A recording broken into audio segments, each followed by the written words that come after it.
Hello, my name is Brian, or you can refer to my alias, TheSchmaltzyCynic. Today we're going to be looking at a game from Harebrained Studios released mid-2013 called Shadowrun Returns. It is a return to a classic-style form of role-playing games, as well as to the mythos and lore of Shadowrun. Now, if you've never heard of Shadowrun before, which I haven't until I played this game, it's sort of a Blade Runner meets Tolkien universe with pen and paper inspired elements. Now, this game was originally kickstarted, but I had not even heard about it until its release. And this game is special to me because this was one of my first classic-style role-playing games, or at least a game that is clearly inspired by them. And now that I've come back to it after playing Pillars of Eternity and Wasteland 2, which are other modern revivals of the genre, I wanted to evaluate how well it holds up both as an introduction to the genre, as well as how it holds up for fans of it. This review will specifically talking about the Windows version, but this game is also released on iOS, Android, and Linux. Before you have any red flags about the mobile ports, the game was originally released on Windows, and in spite of the touchscreen prompt design of the game, it works just fine with the mouse, if a little bit clunky with some UI prompts. With all this being said, let us look into the game.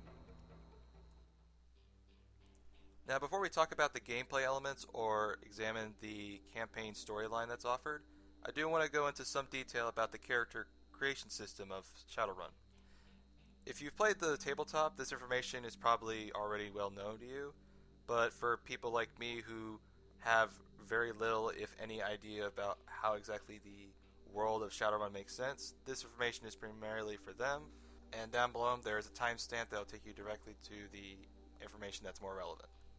Now, this won't be an extensive character creation overview because I cannot manage to do that without doing 50 minutes of editing for my stuttering problem. So I'm just going to give a general overview and what sort of aspects I like about this system and others I do not so much like. Now, the world of Shadowrun is populated by both humans and metahumans. And metahumans, if I understand correctly, have come about through the return of magic into a dystopian background. And unlike in other games where races are just a simple stat bonus or a cosmetic difference, races in Shadowrun Returns matter a lot more because they set certain limitations upon your skill set. See, races have a certain threshold of what sort of skills they can be good at.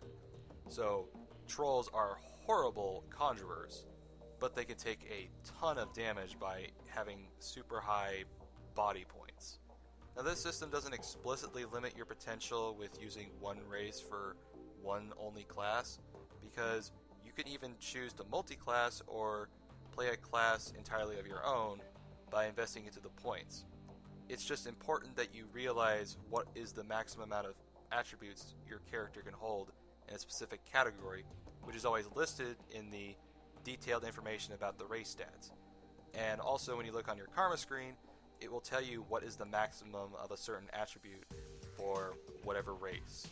Now, there are 6 distinct classes in Shadowrun Returns. The first of which is called the Street Samurai, which is your basic guns and other weapon specialist.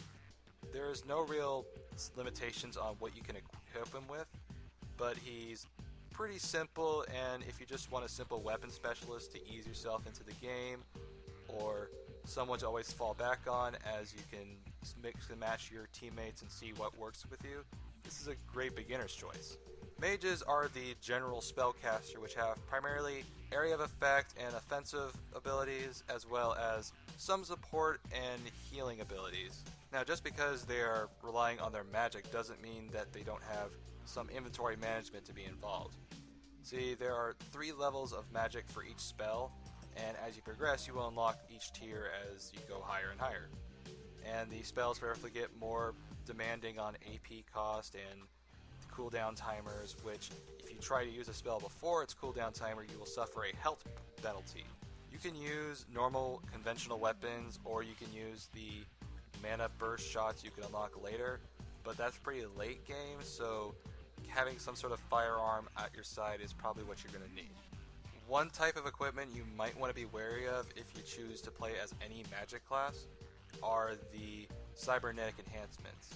These provide various buffs such as extra armor plating, or extra chance to hit or dodge, or just some other basic passive stats that are really helpful, except when you're a magic class, because the more essence you give away by installing these implants, the more weaker your spellcasting ability becomes. If you're playing as a non-magic character, these implants are just great bonuses because there's no downside to them. However, you can only give away enough to where you have one total essence left, so you have to choose wisely which implants you would like to work with your playstyle. And this leads into the next two classes that we have, because both of them require data jacks. The first of which is called the Decker, which is perhaps the most interesting class to choose from, because they are essentially cyberspace shamans. What they essentially do is they project themselves into a computer avatar in the cyberspace where they can summon executable files or use programs for their own will. During combat, they will hack into terminals and fight the viruses or firewalls to unlock certain protocols or defenses and use them against enemies in real time. When you are placed in these types of situations, you are given 3 full turns in the Matrix for every 1 full turn in the real world. This gives the game a nice sense of pace and urgency when you have to hack into a certain server while all your troops in the real world are fighting to keep you at the computer. Unfortunately, this class suffers a bit in the late game because their abilities are not used at all, especially in the final boss area, where if you don't have him using any combat abilities or anything, you're going to suffer severely for it. The second class that uses the Cyberjack is called the Ripper, and the Ripper is able to use the data jack to mind-controlled drone units and control them to do his or her own bidding. These can be really cool support units, as they can lead enemies away while they can sneak into vents, or they can just distract the enemy's fire while you lay into the enemies. Unfortunately, they kind of are neutered at the beginning because the way the game gives you 2 action points, which is what you use for each turn, it means that you have to give up 1 for using drone controls. Now, when you are in the late game where you get 3 action points, you can have 2 drone units, which each of them have 2 action points of their own. So you can go really crazy with that, and it's a real fun way to play it on a harder mode setting if you're up for the challenge. Now, the Shaman is something of a mix between the Decker and the Ripper, except the Shaman can summon spirits in the real world to aid them, which they have to keep them from leaving with an action point. And if you don't do this, there is a chance that spirit can leave, and because the summoning tools used for them are consumables, once they're gone, they're gone. They do provide a real good support role, and the spirits can provide some offensive capabilities, but out of all the classes, these are my least favorite because I just couldn't find a good use for them. Maybe if I maxed out their conjuring capabilities with a new character, I could see they're worth a little bit more, but I'm not really too keen on these guys. Now, the last class for the game is called the Adept Warrior, which is like the Street Samurai, except that he has more magical attack capabilities. So they're essentially the battle mages of Shadowrun. Again, I didn't find much usage for them like the shamans because I found better distinct roles in other classes. So again, I can't really say much about this other than that they're alright. Now, as for the skill system or the karma system, I find the usage of the attributes very nice because that means I have to use them for any classes most of the time. However, there are 3 main distinct problems I have with this system, one of which is just a minor complaint in comparison to the other 2. And that minor complaint is I don't have any detailed information on how much investing into a new rank for a certain skill affects my character. So if I were to increase my dodge by 1 level, I don't know how much that is. Now, sometimes they will tell you if you get to a certain rank, you will unlock this new ability, such as double tapping or mark target version 2. However, I want to know this information in case there are diminishing returns like in other role-playing games such as Dark Souls. The other 2 complaints are more about the systems itself because they, for whatever reason, just bothered me. For example, the way you level up into a certain weapon type requires that you invest points into the general stat, which I'm fine with, But then you also have to invest into a range weapon stat for quickness, or melee weapons for melee weapons. It seems very cumbersome, and if it's trying to balance the game, I think if you just had better distribution of the points and remove those investments into ranking up a certain weapon, the game would be better for it. The other complaint I have is the charisma system, where if you're not a conjurer who can use that to buff their abilities, or someone who knows which etiquette options, which are flavor text choices in dialogue, that give you the best bonuses or will let you earn a little bit more money from a certain character, it's not really anything useful because of how the game is structured.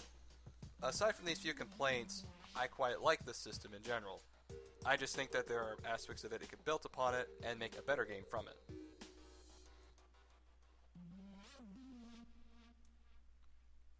When the game was first released, it came with a campaign as well as a full-blown script editor, which is far too detailed here to explain in this review. But unless you're savvy with writing in-game engine scripts, it's not a very user-friendly system. However, there are 300 story-focused mods alone available on the workshop, so I will give the editor praise in offering more content for your dollar. What we are going to talk about instead is the story that is offered, called the Dead Man's Switch. If you have noticed below, there is a mod listed under a similar name. This mod, which is obtained from the workshop, allows you to replay the campaign after your finished characters.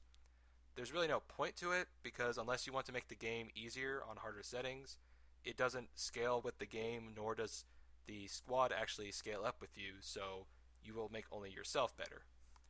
Instead of actually analyzing the whole story, this is going to focus more on talking about its themes, plot structure, and stylistic qualities, which should tell you enough about the story without spoiling it.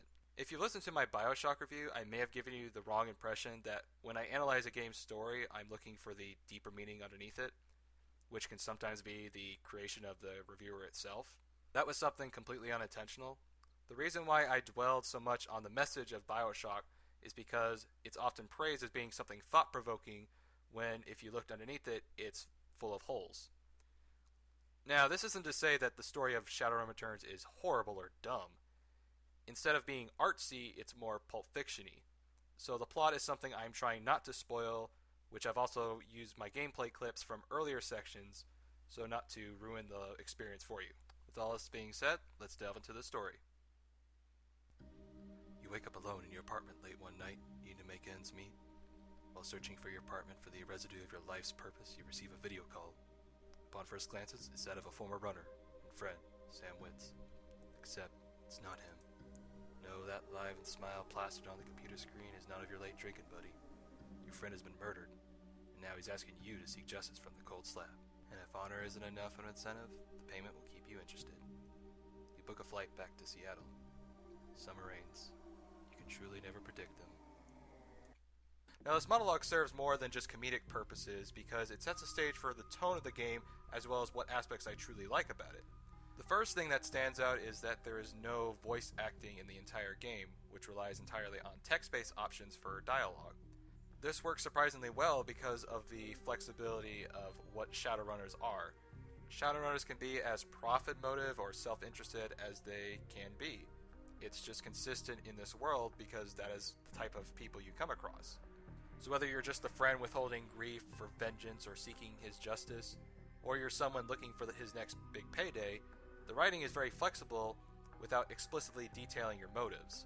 To be honest, it's hard to attribute this aspect of the writing quality to the game because the game won't go out of its way to dictate your character, so I could just be reading too much into it, but I found the lack of internal conflict with my own character's motives very interesting. Now, this could all be superficial because many times you'll be talking and you'll make choices, but you're just basically talking to a wall where there is no real consequence or variation in the dialogue outcome. What could also be gleaned from this introduction I made up is that the game is very flowery and descriptive of its stuff, and now I'm exaggerating it a little bit, but it's very campy Pulp Fiction stuff. So if that stuff isn't your cup of tea, this might not be the best game for you. Other than that, the writing is just basically decent Pulp Fiction. Now, this is what I would consider to be the best part of the game's writing. The worst aspect of the writing is how linear the game is, both in its structure as well as how the story is fed to you, but also how the motives aren't expanded upon through having more open-ended gameplay. Now I'm torn on whether or not I find the antagonists of the game well done. At worst, their motives are too sensible when they seem entirely irrational. Now this could be said of their character for how out of touch they are, but on the other hand, the explanation is given way too quickly and there's not a build up to it. Also, when I completed the game, I felt I was missing out on some important lore to fill in the details about certain characters introduced near the end, as well as to give a greater scope of the threat. And because the game is a 10 to 15 hour experience, I think the difficulty, as well as the story, lends itself to having more quiet time areas or breaks to have more time to develop the game's plot, which leads into the other problem associated with the story. Now, when I first played this game, I found the linearity of the game quite refreshing, because it lent itself to having a story keep up the pace with the gameplay. But what fans of classic role-playing games expect is a little bit more open-ended exploration in their games. For example, Baldur's Gate masked its sense of linearity behind its free-form exploration, the various class builds you can make, as well as the side quests and their own outcomes you could do with every playthrough. Shadowrun Returns is missing that part of the experience people come to expect. You don't get that sense of exploration to wander around the city of Seattle because you're constantly moving from point to point to point of the story. Again, as much as I love how focused the storyline is, and even after playing other games in the genre to see its flaw, I think a little downtime or diversion would offer something new to discover for every playthrough, and it would also benefit the game with its sense of world building as well as having some breathers in between the combat. And the reason I stress this problem out is because combat is what you're majorly going to be doing in this game.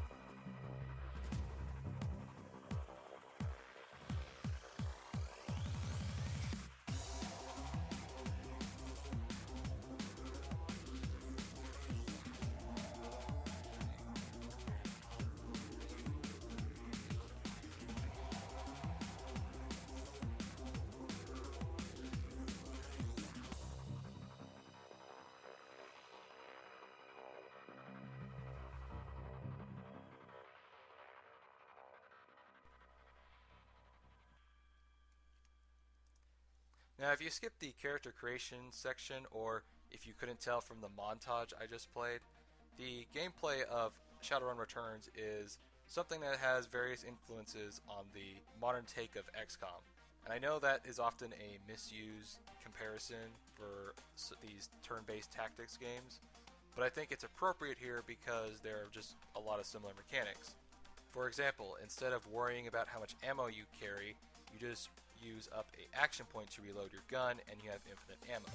The obvious other similarity is the RNG nature of the gameplay, but here the probabilities are much more manageable and there is not a clear hit or miss system, as you can score weak hits.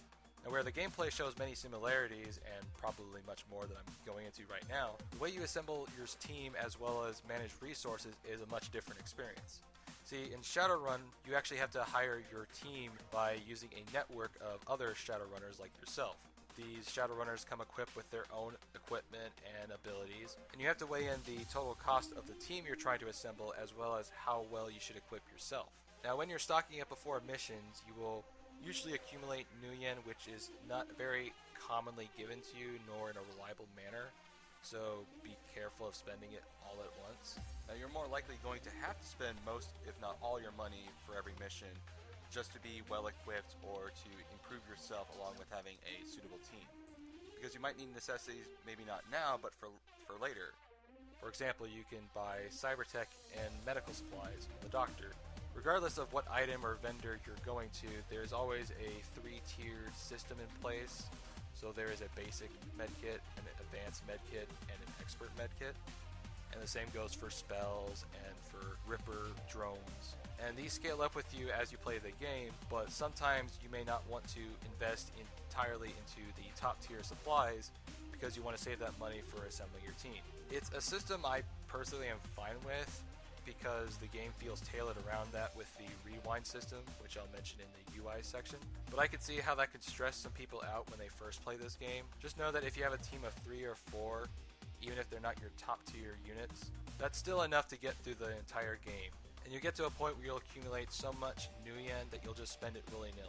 Now, thankfully, for the gameplay section of Shadowrun Returns, I'm actually quite fond of it, because there are no random encounters on the map. You'll basically go from mission to mission and then head back home to load out at home base. And if you ever find yourself in an unwinnable situation, you can can use the rewind function to go back to a previous save and then load out a better team to the situation. The one complaint I do have for this system is the lack of a gradual shift from prices for each Shadowrunner. There's one mission where they go from 1200 to 1500 new yen, which is the currency, to the next mission where they go from 3000 to 3400 new yen each.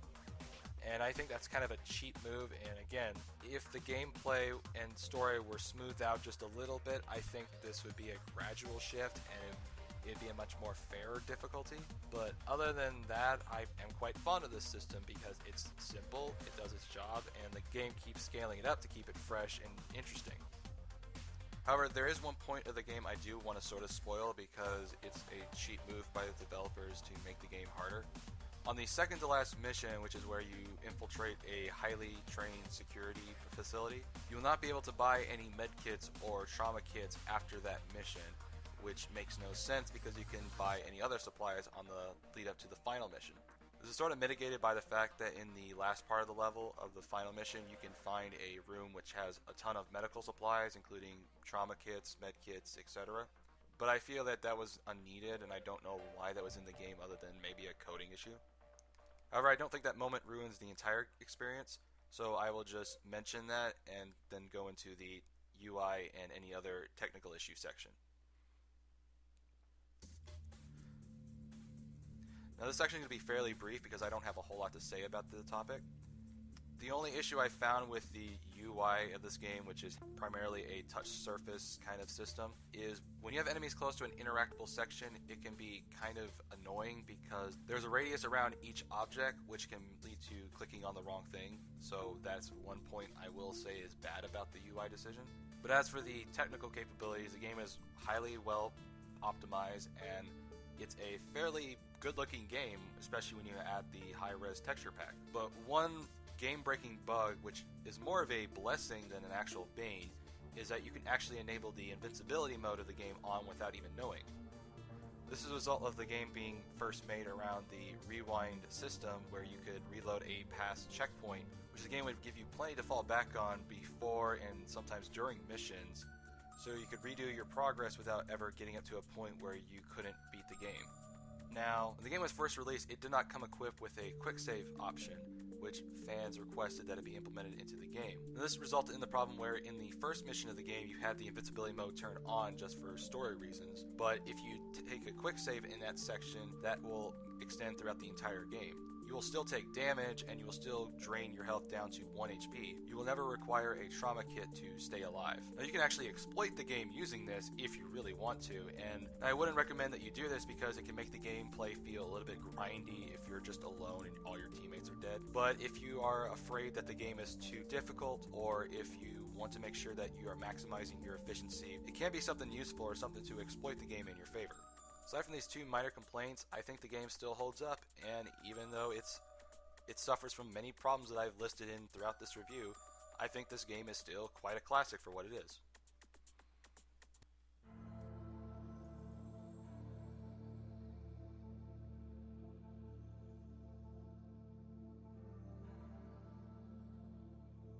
If I had to quickly summarize my thoughts about Shadowrun Returns, it would be that the game itself feels like the foundation for greater games to come.